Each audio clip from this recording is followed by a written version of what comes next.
Hello friends, कैसे हैं आप सभी। उम्मीद करता हूँ अच्छे होंगे। दोस्तों, आज हम आपके लिए इस वीडियो में ज्योग्राफी से संबंधित 20 महत्वपूर्ण एमसीक्यू लेकर आए हैं और हमने टारगेट रखा है 4000 प्लस एमसीक्यू का। और ये सीरीज़ काफ़ी लंबी हो गई है और ये चलती रहेगी जब तक 4000 क्वेश्चन कंप्लीट नहीं हो जाएंगे। फिलहाल हम भारत के भूगोल से संबंधित क्वेश्चन आंसर कवर कर रहे हैं। तो चलते हैं आज के पहले एमसीक्यू की तरफ।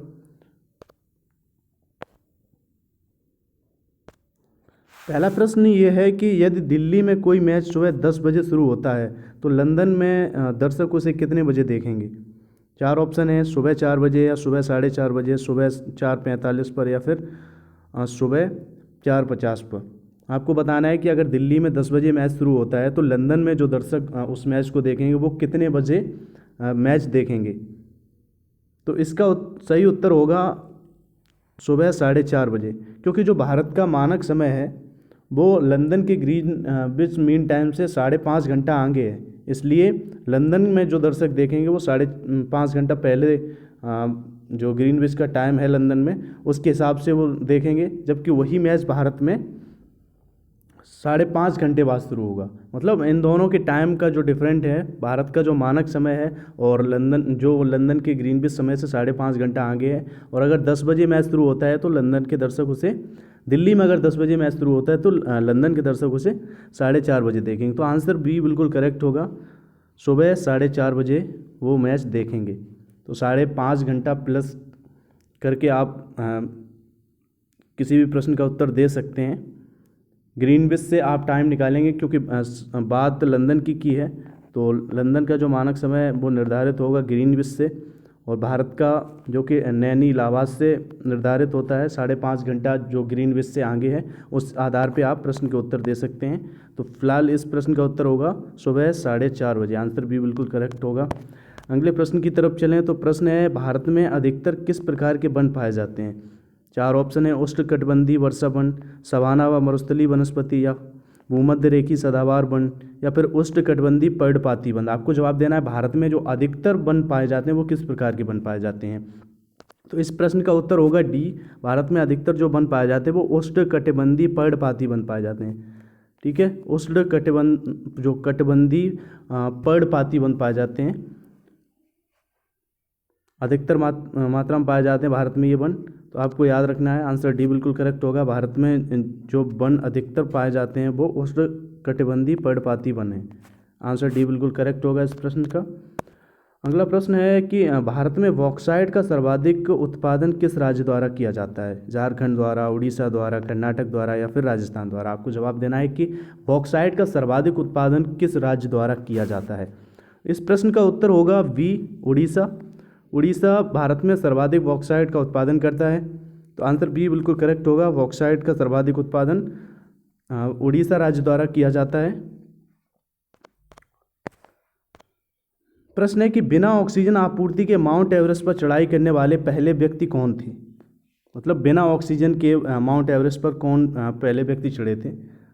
हम आपको बता दें कि ऊंचाई पर चढ़ने पर ऑक्सीजन की मात्रा कम हो जाती है, इसलिए ये प्रश्न इस वजह से पूछा गया है कि माउंट एवरेस्ट जो कि 8,850 मीटर ऊंची है और इस पर सबसे पहले बिना ऑक्सीजन सिलेंडर लगाकर चढ़ने वाले व्यक्ति के बारे में पूछा है। तो 4 ऑप्शन देख रहे हैं आप, डंकन चेसेल, टेरेंस बेनन, जीन त्रोइले, या फिर राइनहोल्ड मैसनेर।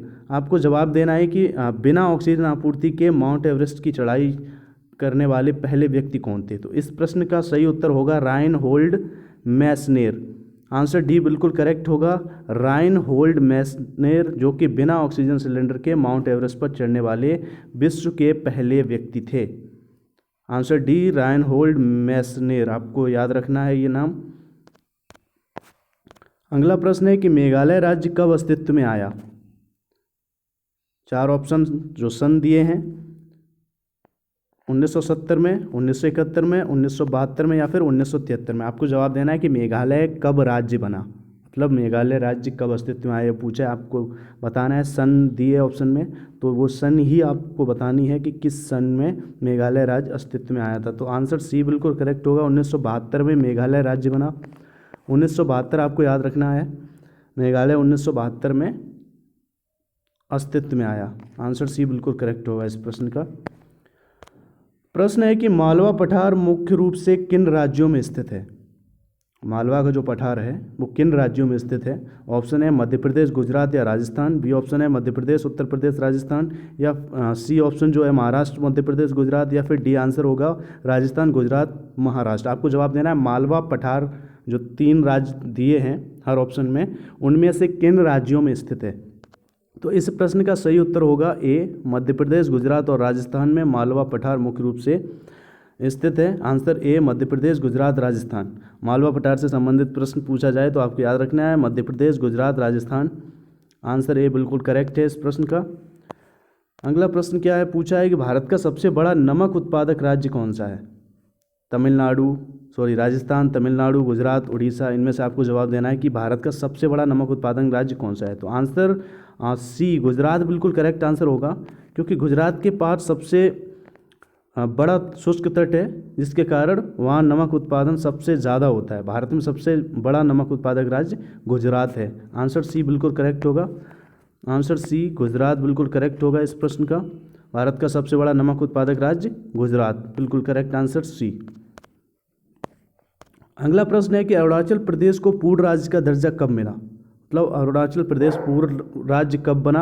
आंसर ए है 1985 में, बी है 1986 में, सी है 1987 में, डी है 1988 में। 4 ऑप्शन आपने पढ़े, इनमें से आपको आंसर देना है कि कौन सा सही है। अरुणाचल पूर्ण राज्य कब बना।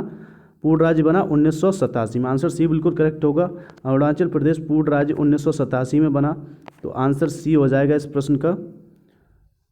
अरुणाचल प्रदेश पूर्ण राज्य कब बना, 1987 में। प्रश्न है कि भारत में स्थलाकृति मानचित्र किस संगठन के द्वारा बनाए जाते हैं। जो जमीन पर मानचित्रण किया जाता है वो किस संगठन के द्वारा किया जाता है। जो भारत में स्थलाकृतिक मानचित्र बनाया जाता है वो किस संगठन द्वारा बनाया जाता है, ये पूछा गया है। 4 ऑप्शन है आपके सामने, भारतीय भू वैज्ञानिक सर्वेक्षण या भारतीय सर्वेक्षण, भारतीय भौगोलिक सर्वेक्षण या इनमें से कोई नहीं। 4 ऑप्शन आप देख रहे हैं, आपको जवाब देना है कि भारत के स्थलाकृतिक मानचित्र किस संगठन के द्वारा बनाए जाते हैं, प्रश्न है। तो आंसर हो जाएगा भारतीय सर्वेक्षण द्वारा भारत के स्थलाकृतिक मानचित्र बनाए जाते हैं। तो आंसर बी बिल्कुल करेक्ट होगा, भारतीय सर्वेक्षण द्वारा भारत के स्थलाकृतिक मानचित्र बनाए जाते हैं। अगला प्रश्न है कि 1 घंटे के अंतर के लिए कितने देशांतर की आवश्यकता होती है। मतलब 1 घंटे के अंतर के लिए कितने देशांतर की आवश्यकता होती है। 4 ऑप्शन देख रहे हैं, 10 डिग्री, 15 डिग्री, 20 डिग्री, 25 डिग्री। आपको जवाब देना है कि 1 घंटे के अंतर के लिए कितने देशांतर की आवश्यकता होती है। तो हम आपको बता दें कि 1 डिग्री में 4 मिनट में 1 डिग्री, और इस हिसाब से 60 मिनट यानी 1 घंटा 15 डिग्री। तो 15 डिग्री, बी बिल्कुल करेक्ट आंसर होगा। इस प्रश्न का सही उत्तर हो जाएगा बी। 1 घंटे के अंतर के लिए कितने देशांतर की आवश्यकता होती है। तो आंसर बी 15 डिग्री बिल्कुल करेक्ट आंसर होगा। अगला प्रश्न है कि मंगल शब्द किस प्रकार की वनस्पति के लिए इस्तेमाल किया जाता है। जलीय पौधा, भूमध्य सागरीय वन या अल्गस ब्लूम्स। आपको जवाब देना है कि किस प्रकार की वनस्पति को मंगल वनस्पति भी कहते हैं, या मंगल शब्द किस वनस्पति के लिए इस्तेमाल किया जाता है, एक क्वेश्चन पूछा गया है। तो आंसर होगा मैंग्रोव। आंसर बी बिल्कुल करेक्ट होगा। मैंग्रोव वनस्पति को मंगल वनस्पति भी कहते हैं। मैंग्रोव वनस्पति के लिए मंगल शब्द का भी प्रयोग किया जाता है। तो आंसर बी बिल्कुल करेक्ट होगा। और मैंग्रोव वनस्पति जो कि दलदली भूमि में पाई जाती है और कटीली तरह की होती है वनस्पति, और सर्वाधिक सुंदरबन में ये पाई जाती है। जो सुंदरबन डेल्टा का जो क्षेत्र है, सुंदरबन का जो क्षेत्र है, उसमें मैंग्रोव वनस्पति सर्वाधिक पाई जाती है। तो आंसर बी बिल्कुल करेक्ट होगा। मंगल शब्द किस प्रकार की वनस्पति के लिए इस्तेमाल किया जाता है। तो मैंग्रोव के लिए इस्तेमाल किया जाता है मंगल शब्द। अगला प्रश्न है कि निम्नलिखित में से किस नदी का उपयोग ओलिव रिडले कछुए अंडे देने के लिए करते हैं। हुगली नदी, पेन्नार नदी, देवी नदी, भीमा नदी। आपको जवाब देना है कि ओलिव रिडले कछुए जो कि एक विलुप्त प्रजाति है, छोटे कछुओं में ये विश्व के दूसरे सबसे छोटे कछुओं में आते हैं ओलिव रिडले कछुए, और ये एक विलुप्त प्रजाति है। ये पूछा है एक प्रश्न कि किस नदी का उपयोग ओलिव रिडले कछुए अंडे देने के लिए करते हैं। तो आंसर सी, देवी नदी बिल्कुल करेक्ट होगा। देवी नदी का उपयोग ओलिव रिडले प्रजाति के जो कछुए हैं वो अंडे देने के लिए उपयोग करते हैं। तो आंसर सी देवी नदी बिल्कुल करेक्ट होगा इस प्रश्न का। अगले प्रश्न की तरफ चलें तो प्रश्न है पुष्कर घाटी से निकलने के बाद लूनी नदी कहाँ समाप्त हो जाती है? साबरमती के सहायक नदी में जुड़ जाती है, या कच्छ के रण में समाप्त हो जाती है, या फिर माउंट आबू में, या फिर अरब सागर में। पूछा है कि पुष्कर घाटी से जो लूनी नदी निकलती है वो समाप्त कहाँ पर हो जाती है? तो लूनी नदी जो कि भारत में निकलती है और भारत में ही समाप्त हो जाती है, जो कि पुष्कर घाटी से निकलकर गुजरात के कच्छ के रण में विलुप्त हो जाती है, कच्छ के रण में समाप्त हो जाती है। तो आंसर बी बिल्कुल करेक्ट होगा। पुष्कर घाटी से निकलने के बाद लूनी नदी कच्छ के रण में विलुप्त हो जाती है। तो आंसर बी बिल्कुल करेक्ट होगा इस प्रश्न का, कच्छ के रण में। अगला प्रश्न है कि ग्लेशियर से पिघलने, बाष्पीकरण और हिमस्खलन के कारण बर्फ कम होने को क्या कहा जाता है? अपक्षरण कहा जाता है, गलिंग कहा जाता है, क्रीप कहा जाता है, या प्लकिंग कहा जाता है। आपको जवाब देना है कि ग्लेशियर से पिघलने के बाद पिघलने, बाष्पीकरण और हिमस्खलन के कारण बर्फ़ कम होने को क्या कहा जाता है? जो ग्लेशियर से पिघलने के बाद, बाष्पीकरण के बाद या हिमस्खलन के बाद जो बर्फ़ कम होती है उसको क्या कहा जाता है? तो उसे अपक्षरण कहा जाता है। तो आंसर ए बिल्कुल करेक्ट होगा इस प्रश्न का। ये प्रक्रिया अपक्षरण कहलाती है। ग्लेशियर से पिघलने, बाष्पीकरण और हिमस्खलन के कारण जो बर्फ़ कम होती है उसको अपक्षरण कहा जाता है। तो आंसर ए बिल्कुल करेक्ट होगा इस प्रश्न का, ए अपक्षरण बिल्कुल करेक्ट आंसर होगा इस प्रश्न का। चलते हैं अगले प्रश्न की तरफ। पूछा है कि मालवा पठार किस राज्य का हिस्सा नहीं है? मतलब 4 ऑप्शन दिए, इनमें से 3 राज्य का हिस्सा है और 1 का हिस्सा नहीं है, वो आपसे सवाल पूछा गया है। 4 ऑप्शन है महाराष्ट्र, गुजरात, राजस्थान, मध्य प्रदेश। आपको बताना है इनमें से कौन सा ऐसा राज्य है जहाँ पर मालवा पठार फैला नहीं है। तो आंसर ए महाराष्ट्र बिल्कुल करेक्ट होगा। महाराष्ट्र में मालवा पठार नहीं है, जबकि मालवा पठार गुजरात, राजस्थान और मध्य प्रदेश में है। तो ये प्रश्न भी बन सकता है इनमें से किन राज्यों में मालवा का पठार है? 3 अभी एक प्रश्न पूछा गया था इसी से संदर्भित, उसमें गुजरात, राजस्थान और मध्य प्रदेश 3 ऑप्शन थे। तो अगर ये पूछा जाए किस राज्य में स्थित है तो ये 3 राज्य आपको याद रखने हैं। और इस प्रश्न में जो पूछा गया है कि मालवा पठार किस राज्य का हिस्सा नहीं है, तो इस 4 ऑप्शन के हिसाब से करेक्ट ऑप्शन होगा महाराष्ट्र। मालवा पठार महाराष्ट्र में स्थित नहीं है, आंसर ए बिल्कुल करेक्ट होगा। इस प्रश्न का सही उत्तर हो जाएगा महाराष्ट्र, जबकि मालवा का पठार गुजरात, राजस्थान और मध्य प्रदेश में फैला हुआ है।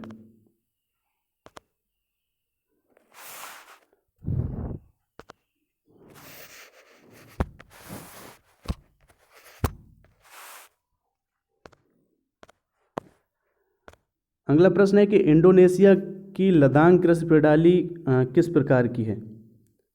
जो इंडोनेशिया की जो लदांग कृषि प्रणाली है वो पूछा है किस प्रकार की है? मिश्रित खेती है, स्थानांतरण खेती है, या फिर रोपाई, या फिर बागवानी खेती? आपको बताना है इंडोनेशिया की लदांग कृषि प्रणाली निम्न में से किस प्रकार की प्रणाली है?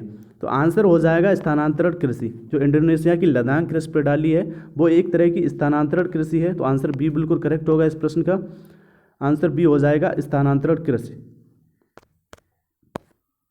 अगला प्रश्न है कि सतमाला पहाड़ियाँ किस राज्य में स्थित हैं?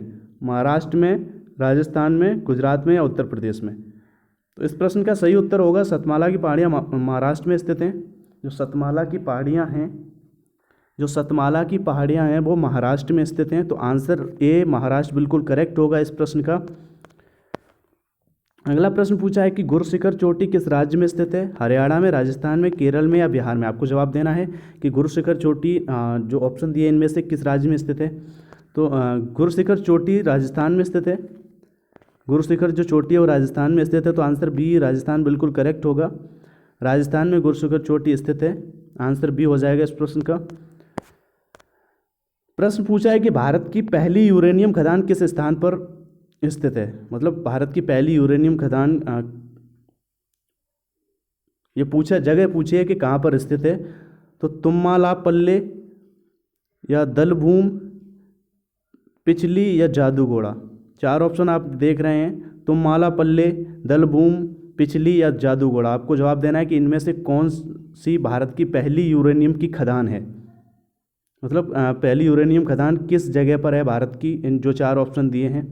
तो जो भारत की पहली यूरेनियम खदान है वो जादूगोड़ा में, आंसर डी हो जाएगा इस प्रश्न का, जादूगोड़ा में भारत की पहली यूरेनियम की खदान स्थित है? आंसर डी बिल्कुल करेक्ट होगा इस प्रश्न का।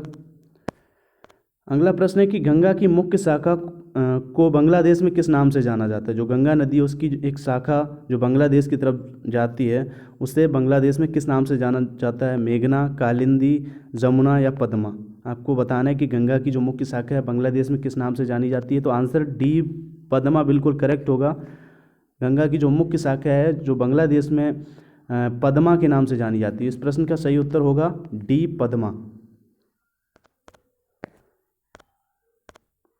तो दोस्तों ये 20 बहुत ही महत्वपूर्ण प्रश्न हमने कवर किए। उम्मीद करता हूँ आपको पसंद आए होंगे, और पसंद आए तो वीडियो को लाइक ज़रूर कीजिए, और चैनल पर पहली बार आए हैं तो चैनल को ज़रूर सब्सक्राइब कीजिए। और ज़्यादा से ज़्यादा दोस्तों को जो किसी भी तरह के एग्ज़ाम की तैयारी कर रहे हैं, जो वनडे एग्ज़ाम के लिए प्रिपरेशन कर रहे हैं, उनको चैनल तक लेकर आइए ताकि उनको भी बेनिफिट हो इन वीडियो का। और अगर आपको वीडियो अच्छा लगा तो लाइक करिए, और प्रतिक्रिया के लिए कमेंट करना बिल्कुल मत भूलिए। मिलते हैं अगले वीडियो में, तब तक के लिए नमस्कार। Thank you so much.